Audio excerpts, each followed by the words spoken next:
Buenas noches. La noticia del día ha sido la aprobación por unanimidad en el Congreso de la reforma del artículo 41 de la Constitución que habilita la imprescriptibilidad para los delitos de corrupción en buena cuenta. La modificación establece la imprescriptibilidad para los supuestos más graves, dice la modificación, es decir, no para todos los delitos. En los demás casos se dobla el proceso el periodo de prescripción. Bueno, vamos a estar con Héctor Becerril un poco más tarde en el programa para hablar de este tema, pero es importante que haya una concertación entre Congreso, Poder Ejecutivo, sociedad civil, el país en conjunto para avanzar hacia fórmulas cada vez más avanzadas de lucha contra la corrupción. Se necesita una suerte de acuerdo nacional contra la corrupción. El Ejecutivo, a través de sus decretos legislativos, ha avanzado en alguna medida relativamente importante. Hay todavía recomendaciones de la Comisión de Integridad Presidencial que no se han puesto en práctica o no se han legislado.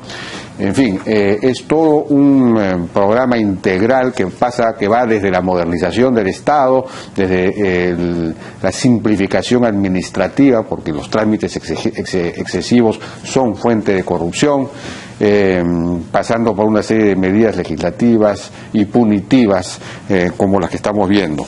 Bueno,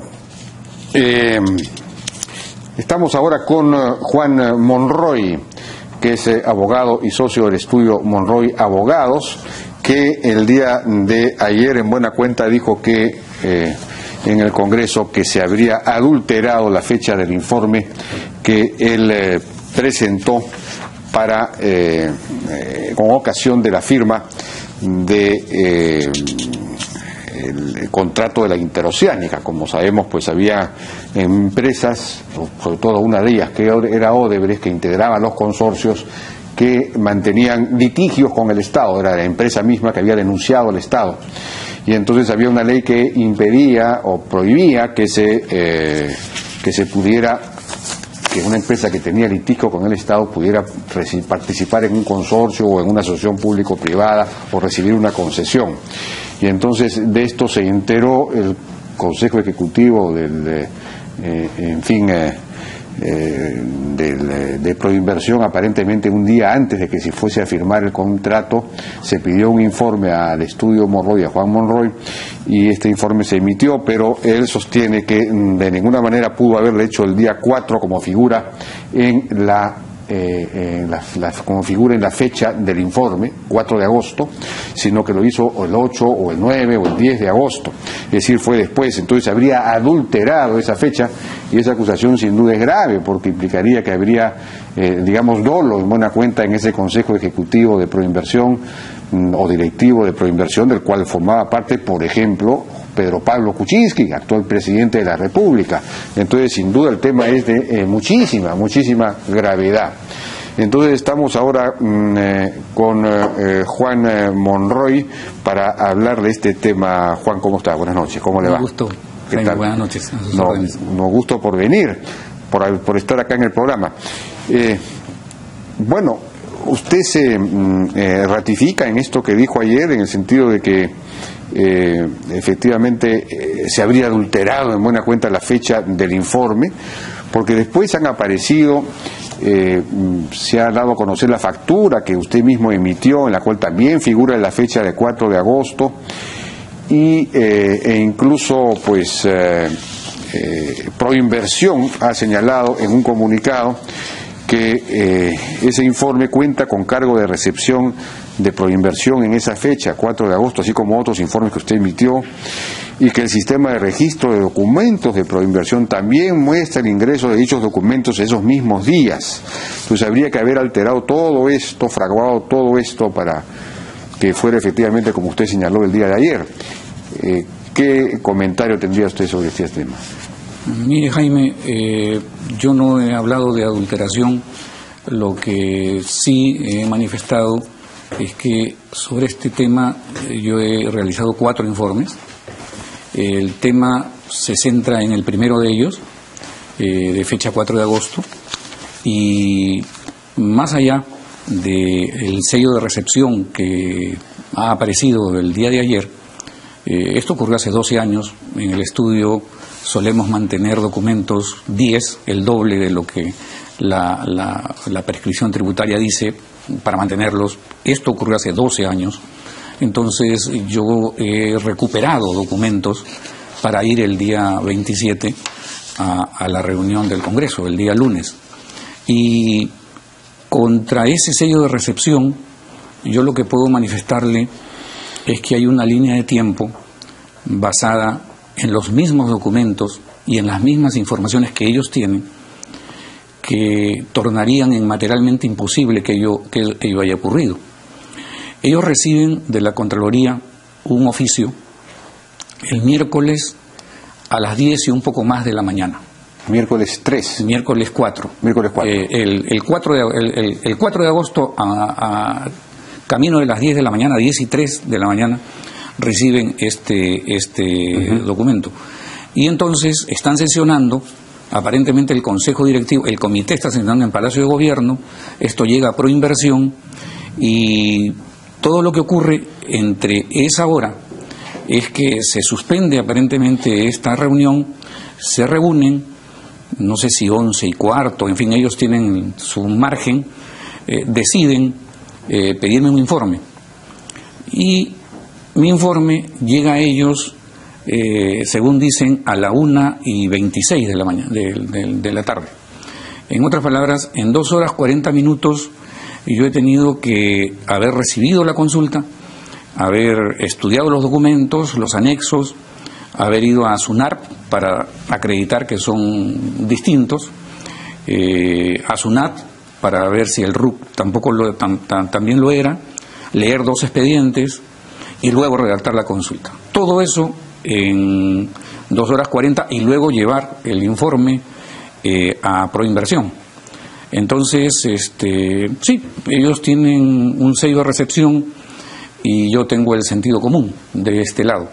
Si eso es posible que ocurra, entonces ha ocurrido.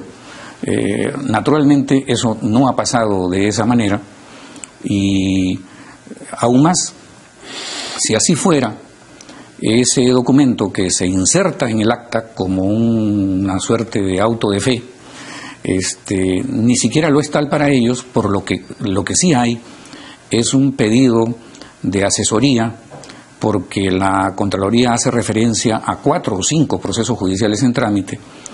La Contraloría no sabe quién ha ganado, porque dice estas empresas formarían parte del consorcio ganador, no lo tiene claro. Entonces hay que investigar, tienen que darme el nombre de las empresas ganadoras, hay que ir a los expedientes, todo lo cual ocurre entre 25 y 30 días, y lo que determina además que fuera de ese informe del 4 de agosto hayan 3 más que ellos tienen en su poder. Entonces, esto de que ese 4 se formalizó y se acabó y no hubo más cosa, ahora, ¿por qué, discutible? Por ejemplo, el informe, el señor Pari, que elaboró el famoso informe Pari, dice, yo sí creo que Monroy no ha entregado ningún documento, es totalmente claro. El día 3 entrega la vicecontralora, el día 3, sí. No sé que no el 4, sino el 3 habría entregado la vicecontralora las observaciones. Entonces él se pregunta, al día siguiente hizo todo un informe que costó $12,000 y hizo toda la investigación al Poder Judicial, todo el tema totalmente imposible. O sea, en realidad él está ratificando también su propia tesis, pero en todo caso está hablando del día 3. Sí, es un error, Jaime, porque el documento de la Contraloría tiene fecha 3, y esto es una cosa que va a ocurrir absolutamente en todos los documentos que hayan. Es bien difícil que usted redacte un documento y ese mismo día sea entregado. Usted mañana puede decidir enviarle una carta notarial a alguien, lo va a dejar en la notaría se va a tomar sus tiempos y es probablemente el viernes o el sábado que la entregue, más allá de que la fecha de la carta ha sido el jueves, que es mañana. El señor Pari no ha advertido que el informe de la Contraloría tiene fecha jueves 3, pero tiene sello de Proinversión 4 de agosto, 10.0302, minutos más, minutos menos. O sea, no es exacto. O sea, al contrario, eso abona más, pero ni siquiera fue el 3. Lo dice también el congresista Costa y dice, es posible que en un día y medio se pueda haber hecho. Sí, pues, pero no hay día y medio, hay 2 horas. 2 horas. 2 horas. Ahora, ¿por qué en la factura de su estudio Monroy Abogados. No sé si tenemos en pantalla la factura. ¿No la tenemos?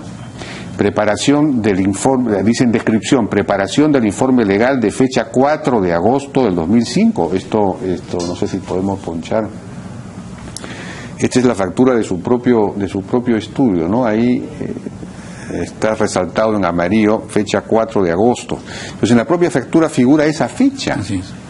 O esto también habría sido... No, en absoluto. Figura esa fecha y ahí hace referencia también a otro informe del 23 de agosto. Sí. Claro. Mire, el congresista Bruce dice, si ahí dice 4 de agosto, es porque es 4 de agosto. Ah, me parece brillante. Y la otra consulta es del 23 de agosto y el sello que van a encontrar es de 10 de septiembre. Entonces, para la mitad de esa factura sí funciona la fecha de la consulta y para la otra mitad es 15 días después. Las fechas de los documentos no son las fechas que se reciben. Ya. Usted no va a encontrar, Jaime, en 1000 resoluciones judiciales, una en la cual la fecha de la resolución sea la fecha de la notificación. Es un imposible. Ya. Es un imposible. La esfera pública no funciona de esa manera. O sea que usted puso la fecha del día en que recibió la consulta. Entonces, la consulta, empecé a redactarlo, las cosas se van trabajando y esa fecha va quedando, porque esa fecha no determina absolutamente nada. Ahora se ha convertido en crucial un tema baladí. Yo no recuerdo que haya una consulta en el cual el tema central sea la fecha que lo entrego, es la fecha que lo reciben, es la fecha en la cual llega al cliente, al patrocinado, ¿no? Bueno, me están pidiendo, vamos a ir a una pausa y regresamos con los demás elementos, los que plantea Proinversión precisamente sobre este tema. Regresamos. Bueno. Seguimos conversando entonces con Juan Monroy. Bueno, Proinversión en su comunicado, el comunicado de Proinversión parece contundente. Dice, el 4 de agosto del 2005 el estudio Monroy Abogados emitió un informe, etcétera, etcétera. El mismo estudio Monroy Abogados emitió otros 3 informes con fechas 23 de agosto, 8 de septiembre y 12 de septiembre del 2005. Todos los informes son complementarios respecto al informe inicial emitido el 4 de agosto. Y luego dice, todos los informes antes mencionados cuentan con el cargo de recepción de Proinversión en dichas fechas, o sea que el primero, 4 de agosto. El sistema de registro de documentos de Proinversión también muestra el ingreso de dichos documentos esos mismos días. El sistema de registro de documentos. Y asimismo la factura emitida. Bueno, el tema de la factura lo acabamos de discutir. Entonces, bueno, aquí están hablando de cargo de recepción y el registro de documentos que muestra el ingreso esos mismos días. ¿Qué puede...? Estoy seguro que estos documentos, además se los he pedido, luego de leer ese comunicado, porque los necesito para enviarlos a la comisión, que me los ha pedido. Yo no los tengo en mi poder, tampoco tenía la factura, les recuerdo que ha pasado hace 12 años, pero me va a parecer extraordinario encontrar que esos 4 documentos tienen la misma fecha del día en que han sido emitidos. Costó 10, 12 días trabajar cada uno de ellos. Fueron 4 procesos en los cuales había que ir a investigar el detalle de quiénes eran los emplazados, en qué estado estaban y todas esas cosas. Encontrar esos en Corte Superior, en juzgados, algunos en archivo, porque ya habían acabado, por supuesto, en derrota para la Contraloría, pero eso también tuvo que hacerse. Entonces, ahora resulta que eso es irrelevante. Y una cosa bien curiosa, hay 3 informes posteriores, y entonces, ¿por qué el primero es tan determinante que permite firmar el contrato? ¿Por qué no esperaron los otros 3? ¿Qué certeza tenían? Y si los otros 3 decían que sí había incompatibilidad, supongo que anulaban el contrato. Entonces, ¿por qué no lo esperaron? ¿Por qué no hicieron algo dentro de lo razonable? ¿Cuáles son las urgencias, que es la parte que yo nunca voy a entender, que tuvieron para protocolizar esto con prescindencia? Porque si yo tengo claro el asunto, ¿para qué le pido más informes a usted? Y es suficiente, Jaime. Yo ya cerré mi compraventa, lo que quiera que sea. Bueno, había una urgencia, usted ya sabe cuál es la causa de la urgencia, ¿no? Había ahí 20 millones de razones. Sí, pero sí, es posible. Sí. Pero el acta de esa reunión de Proinversión, del Comité Directivo de Proinversión, que aprueba en buena cuenta la firma del contrato de la Interoceánica, ¿recoge los argumentos de su informe? Del primero. Del 4 de agosto. Así es, así es. Entonces eso significa, si es verdad lo que usted dice, que efectivamente se habría alterado la fecha, se habría alterado, que es un acta que está incorporando de manera ultraactiva, digamos, elementos que al momento de tomar la decisión no existían. Eso es correcto, y adicionalmente lo están haciendo a pesar de que reconocen, porque después me dicen que continúe con los informes, que hay una información adicional que hay que validar, que no hay que urgirse, pues. Acá nadie se va a ir, ¿no es cierto? Si hay algunos actos que tendrán que repetirse, que se repitan. Es cierto que la Contraloría también empieza un proceso 16 meses antes y no logra ni siquiera notificar con la demanda a estas empresas, ¿no? Y espera 2 horas antes de la fecha de cierre para presentar, pero esa es su actuación y no hay manera de sustraerse a eso. Eso fue lo que hizo, ¿no? Pero de repente usted les dio un informe oralmente, les dio una opinión por teléfono, digámoslo así, sí, porque entonces, digamos, si efectivamente hubiese ocurrido lo que estamos diciendo, que se elaboró el acta incorporando como si ese día, el día 4 de agosto, se hubiese recibido el informe y no se había recibido, si se incorporó de manera posterior, ahí habría una conducta indebida. ¿Cuál sería ahí digamos, hay un delito ahí? Mire, yo no sé si hay un delito, no es mi área, pero lo significativo, Jaime, es que ninguno de las investigaciones que se realizan en las 4 consultas conducen a la existencia de un impedimento. No lo hay. O sea, el asunto no lo hay. Claro, también es cierto que habían reducido el impedimento.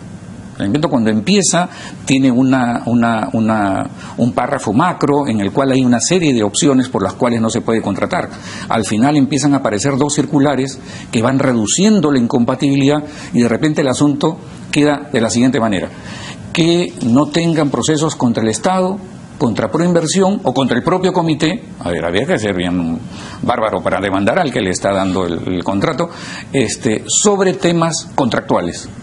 Ese era el ápice sobre el cual existía la incompatibilidad. Sin duda no la había, pues, pero había que investigarlo. Pero esta incompatibilidad estaba determinada por una ley. Claro, por una previsión normativa, pero a su vez las bases del contrato planteaban una especie de reducción, y se acuerda que las circulares que se expidan podían determinar con mayor precisión el marco de incompatibilidad. Y se dan 2 circulares en tal sentido, ¿no? Ajá. Bueno, pero la argumentación que usted da en su informe es una argumentación de tipo completamente formal, digámoslo así, o algunos la han calificado casi de leguleyada, en el sentido de que en la Contraloría habla dice usted, de una empresa que no es la que va a contratar, porque hay una diferencia en una letra. La Contraloría habla de Constructora Norberto Odebrecht, y en cambio el nombre real es Constructora, porque está en brasilero, supongo, o en portugués, Constructora Norberto Odebrecht, y por lo tanto usted dice son 2 empresas distintas. Pero ese es el fundamento finalmente para que no haya la tal incompatibilidad.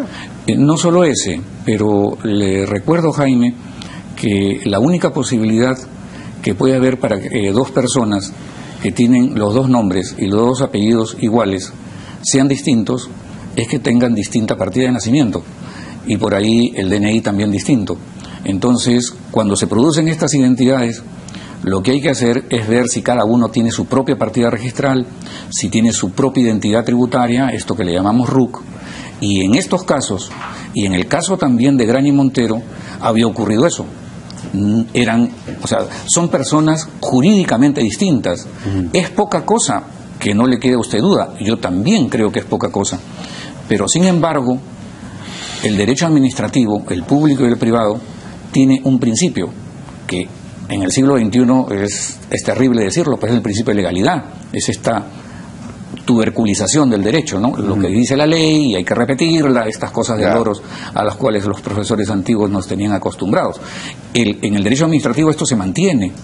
Aquí uno en derecho administrativo no habla de iure condendo, no habla hacia futuro, tiene que decir aquello que está previsto. Entonces, en este caso, eso ocurrió. Lo que hay aquí, en este tema que a mucha gente le preocupa, cómo puede ser que esa letra, no, son personas jurídicas distintas. Expresar algo contrario a eso sería evidentemente un error, un absurdo, una cosa tremenda. Lo que pasa es que cómo han actuado. Usted va a registros públicos mañana y encuentra que sobre Odebrecht hay más o menos unas 26 empresas. Que SA, SAC, hay 26. En el otro caso creo que son 12 o 14.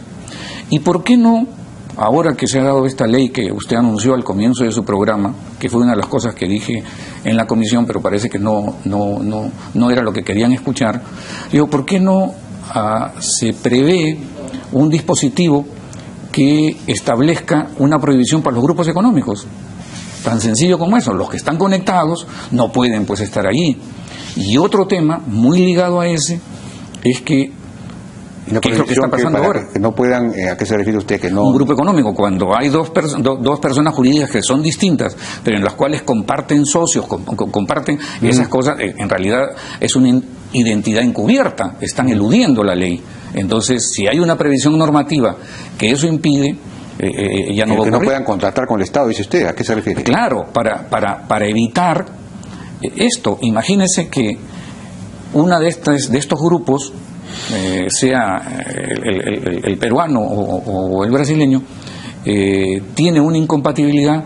Es muy fácil crear otra empresa con un nombre parecido pero con un par de siglas distintas, esto que tanto dominamos. Y en ese momento esta persona jurídica no tiene pues ninguna objeción, ninguna incompatibilidad y está perfectamente... Pero en este caso no es que hubiese dos empresas o dos personas jurídicas distintas, sino que una de ellas es real y la otra tiene el nombre mal escrito, simplemente por un problema de una letra. No, Jaime, son dos partidas distintas. Son dos partidas. Pero por supuesto. Usted No, son dos partidas distintas. Son dos partidas distintas, son dos empresas distintas realmente. Pero por supuesto. Pero la Contraloría se equivocó entonces al identificarla que estaba participando, o se confundió. La Contraloría demandó en marzo del 2004. Sí. 16 meses después, como mínimo, diré que esto es negligencia. 16 meses después no podía obtener la primera resolución que se obtiene. Si usted me demanda a mí, lo primero que va a salir es: admítase la demanda y traslado a Juan Monroy y tiene 30 días para contestar la demanda indemnizatoria que le empezó Jaime Altaos. Ese auto admisorio, 16 meses no lo consiguió. Pero la Contraloría denunció a Odebrecht, ¿por qué razón? Una indemnización por un tema X y el pago de 13 millones de soles. Ya. Por eso a mí siempre me parece singular este proceso. ¿Denunció a la empresa equivocada? A la empresa equivocada. Digamos, no a la empresa ganadora. Lo que pasa es que también es cierto que cuando la Contraloría presenta el informe, no sabe quién ha ganado. Por eso es que en su informe dice, hay estas empresas, y cita 3 o 4, algunas de las cuales no eran ganadoras, que formarían parte de los consorcios ganadores. No lo asegura. Yeah. Entonces, también es entendible, por alguna razón no tenían la información, o no la pidieron, o no era pertinente que se lo dieran. Esa parte no la conozco, no es parte de mi especialidad siquiera, pero no sabían ellos. Pero en cualquier caso, la investigación pasa a ese tema. Vamos a ver si está presente o no la incompatibilidad. Eso fue. Y lo real también, es cierto que fue hace 12 años, y es cierto que hace 12 años no tenemos la sensación de mal olor que tenemos ahora sobre ellas, pero no eran las encargadas, era otra partida registral, era otra partida jurídica. Bueno, entonces, pero en resumen, entonces, esta decisión se firma el día 4 de agosto, incorporando a posteriori un informe que le llega después para validar una decisión. de modo tal que hay un falseamiento, digamos, en buena cuenta de... No sé cuál sería la tipificación de este asunto, yo no lo tengo de esta claro. conducta. Yo no lo tengo claro, pero en el tiempo, o sea, lo que podría haber ocurrido es que no sabían el contenido del informe, no tengo idea, y cuando lo reciben entienden que les puede ser útil o puede encajar en lo que han decidido. No sé, no lo tengo claro, porque ese tema no me pertenece. Y entonces lo insertan. Y porque hay párrafos, o sea, mi indignación surgió porque no es, porque usted decía hace un rato, Jaime, de repente lo que ha habido pues una conversación telefónica en donde yo adelanto que pues, son distintas, no hay un problema de legitimidad para obrar, que así se llama esto en técnica procesal. Pero no es así, porque lo que contiene el acta son párrafos de la consulta, y eso no es un adelanto, ¿no? Eso sí, es algo más que eso. Ahora, cabe la posibilidad de que usted haya puesto en el informe, pese a que lo entregó el 8 o el 4 de agosto. Sí. O sea que esto no es una adulteración, la fecha por lo menos no es una adulteración. En absoluto, porque ya le contaba hace un momento, estas cosas ocurren regularmente. Usted va a ver que una fecha es la consulta, no siempre, o sea, pueden ocurrir también, pero no es una situación excepcional, más bien es lo regular. Pero entonces ahora lo que hay que ver efectivamente es lo de proinversión, si efectivamente figura el día 4 de agosto en el registro de documentos el ingreso, ¿no? Y en el cargo de recepción, porque ahí sí habría una adulteración. Sí, son documentos que les pertenecen, se supone que hay una investigación abierta y tendrán razones para explicar eso, son documentos que ellos manejan, ¿no? Yo no puedo acceder a eso. Doctor Monroy, muchísimas gracias por su participación. Un placer, gracias por el tiempo. Fue el doctor Juan Monroy. Vamos a una pausa.